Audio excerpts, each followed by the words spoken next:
जय हिंद। आज हम बात करने जा रहे हैं प्रकाश का परावर्तन और अपवर्तन क्या होता है। प्रकाश का अपवर्तन और परावर्तन के बारे में बात करेंगे कि प्रकाश का परावर्तन और अपवर्तन क्या होता है।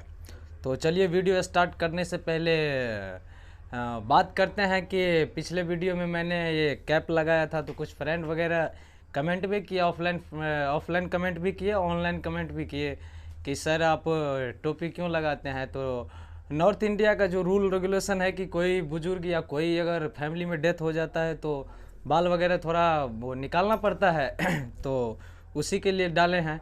बट वैसे क्या है कि ये टोपी बदनाम हो गया है, समाज में ये टोपी बदनाम हो गया है। ऐसा कहा जाता है कि ये सब जो लुच्चा टाइप का होता है, लंपट टाइप का होता है, वैसा पहनता है। लेकिन ऐसा सोचना मतलब बेकार है। कभी भी इंसान को जजमेंट उसके वेशभूषा से नहीं करना चाहिए, उसके विचार से करना चाहिए, उनके कर्मों से करना चाहिए कि आखिर वो कर क्या रहा है, क्या है नहीं है। इसीलिए आप मान के चलिए कि ये टोपी है, अगर ये टोपी एक मायने में बोले कि अगर लड़का वगैरह पहनता है तो वो बदनाम है कि लोफर का टोपी, ऐसा बोलता है। मैं नहीं, वो बहुत सारे दुनिया वाले बोलते हैं। लेकिन हाँ, यदि इस टोपी को अगर कोई अच्छा व्यक्ति पहन ले, मान के चलिए अक्षय कुमार पहन ले या फिर मोदी जी पहन ले, फिर योगी जी पहन ले, तो उनके फैन फॉलोवर सभी यही टोपी पहनने लगेगा। टोपी का कीमत बढ़ जाएगा, मतलब मार्केट में ये छा जाएगा। तो ऐसा मतलब वो कुछ भी नहीं है। मैं उनके लिए मैं बोलना चाहता हूँ। तो मैं भी अभी वो बाल नहीं है तो देखने में अच्छा नहीं लगेगा, इसीलिए। तो चलिए आज बात करते हैं प्रकाश का परावर्तन और अपवर्तन क्या होता है। देखिए, प्रकाश का परावर्तन जो होता है तो ये हो गया मान के चलिए मिरर, ठीक है। तो प्रकाश का परावर्तन का परिभाषा आपको बताते हैं कि किसी प्रकाशीय पिंड से, यानी कि लाइट ऑफ सोर्स, मतलब लाइट सोर्स, ये मतलब दो तरह का होता है। एक नेचुरल ही होता है, एक आर्टिफिशियल होता है। एक नेचुरल होता है, एक नेचुरल सोर्स होता है, एक आर्टिफिशियल होता है। तो फिलहाल हम बात करते हैं कि प्रकाश का परावर्तन। जब ये लाइट सोर्स नेचुरल हो गया, जैसे सूर्य हो गया, तो सूर्य जो है वो नेचुरल सोर्स हो गया है, क्योंकि सूर्य के प्रकाशीय स्रोत है। प्रकाशीय स्रोत का मतलब हो गया प्रकाश जहाँ से मुझे निकल रहा है, तो ये हो गया नेचुरल। सूर्य को नेचुरल मतलब नेचर बनाया है, प्रकृति ने बनाया है, तो सूर्य नेचुरल हो गया। और जिस चीज़ को इंसान बनाते, जैसे लालटेन हो गया, ढिबड़ी हो गया, डिबिया हो गया, ये सब देहाती में डिबिया बोलता है, बहुत जगह ढिबड़ी भी बोल देता है ये सब चीज़ को। तो ये प्रकाश की किरण जब यहाँ से निकल के किसी मार्कर, थोड़ा वो इंक इसका ख़त्म हो गया है दोस्तों, माफ़ कीजिएगा। ये प्रकाश की किरण, ये भी थोड़ा अच्छा से नहीं चल रहा है, इसका इंक थोड़ा प्रॉब्लम हो रहा है। प्रकाश की किरण जब किसी चिकने या चमकीले सतह पे पड़ती है तो एक विशेष नियम का पालन करते हुए और जितना इधर से डिग्री का कोण बनाएगी, जितना प्रकाश आएगी उतना ही एंगल से उधर जाएगी। अब मान के चलिए प्रकाश की किरण किसी समतल पे 45 डिग्री कोण बना के अगर गिर रही है तो ये 45 डिग्री में ही जाएगी, समझ गए। तो किसी प्रकाश की किरण जब किसी चिकने या चमकीले सतह पे पड़ती है तो एक विशेष नियम का पालन करते हुए वापस मुड़ जाती है, उसे प्रकाश का परावर्तन कहते हैं। और दूसरा इसमें है कि फिलहाल शॉर्टकट में समझते हैं, और अगर आपको चाहिए तो नीचे कमेंट लिखिएगा, हम और अच्छा से एक्सप्लेन करेंगे। क्या दिक्कत है आप कमेंट कर सकते हैं। और दूसरा है प्रकाश का अपवर्तन। प्रकाश का अपवर्तन होता है कि जब प्रकाश की किरण एक माध्यम से दूसरे माध्यम में जाती है तो पथ विचलित हो जाती है। अब आप पूछेंगे कि समझ गया, अब पूछेंगे कि प्रकाश का अपवर्तन मतलब क्या है। तो जब प्रकाश की किरण एक माध्यम से दूसरे माध्यम में जाती है तो प्रकाश की किरण पथ विचलित हो जाती है। अब हम देखिए पथ विचलित क्या होती है।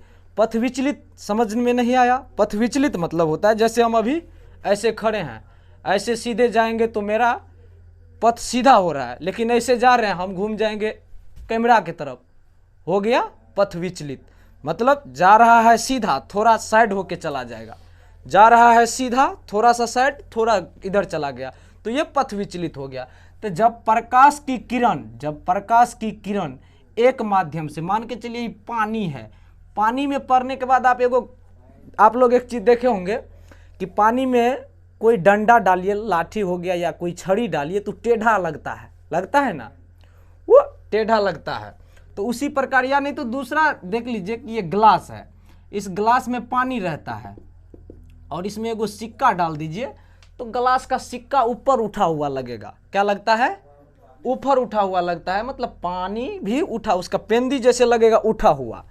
तो प्रकाश की किरण जब इसमें पानी में पड़ती है पथ विचलित हो जाती है, मतलब जो सरल रेखा पे जा रही थी वो थोड़ा सा साइड होके जाएगी। तो यही क्रिया क्या कहलाती है?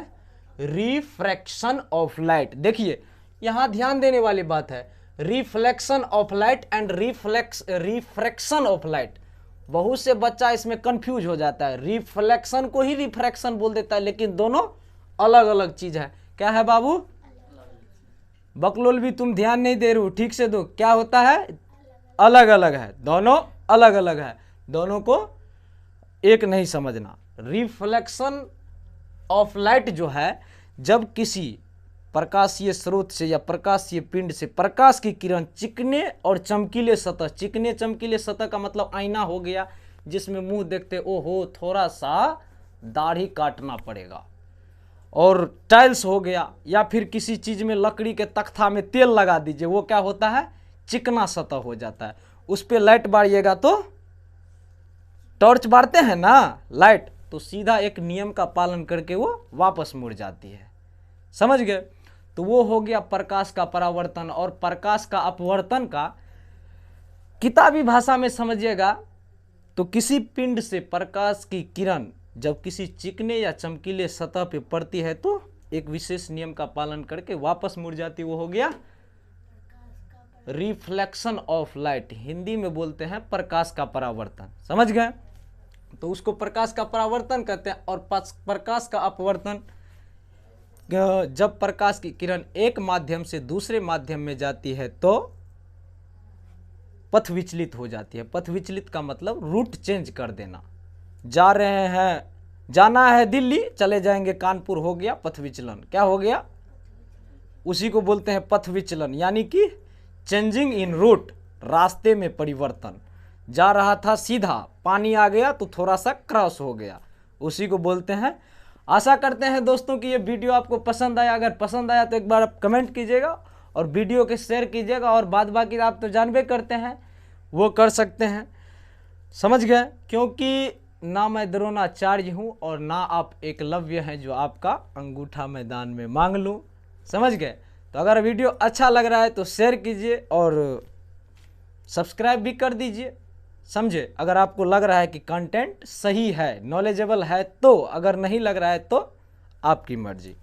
चलिए इस वीडियो में इतना ही, आप कमेंट कीजिए और भी नेक्स्ट वीडियो हम अच्छा से बनाएंगे। तब तक के लिए मिलते हैं नेक्स्ट वीडियो में। जय हिंद, जय मेरी भारत माँ।